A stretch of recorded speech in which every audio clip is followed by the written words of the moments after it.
In today's video, I'm going to teach you how to disable GoDaddy's two-factor authentication.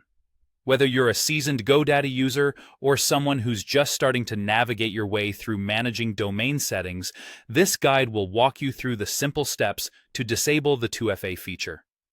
So, let's get started and make your experience with GoDaddy a little more straightforward. First things first, head over to your favorite search engine and type in GoDaddy. This will lead you to the GoDaddy homepage. Once you're there, you'll notice the Sign In option, usually at the top right corner of the page. Click on it and enter your login credentials. If you're asked for your two-factor authentication code, go ahead and provide that as well.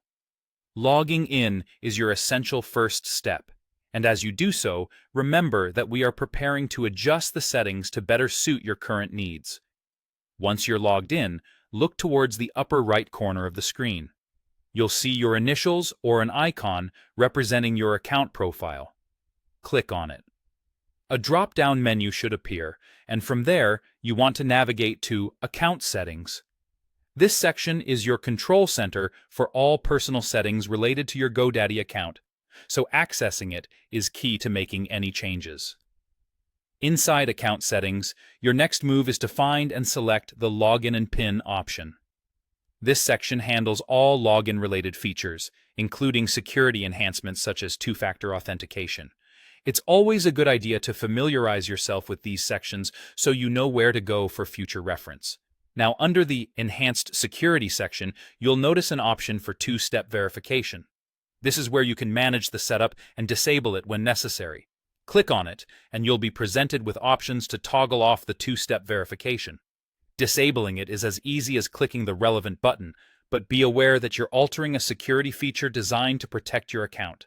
Always think about the potential implications before deciding to remove such layers of security. And there you have it. You've successfully disabled two-factor authentication for your GoDaddy account. If you ever wish to enable it again for enhanced security, simply follow the same steps, switching it back on instead. Remember, 2FA is a crucial element in safeguarding your digital identity, so consider re-enabling it if your circumstances change. Thank you for watching, and I hope this guide has been helpful to you. For more straightforward tips and guides like this one, be sure to subscribe to our channel and hit the notification bell so you never miss an important update. Have a great day and take care.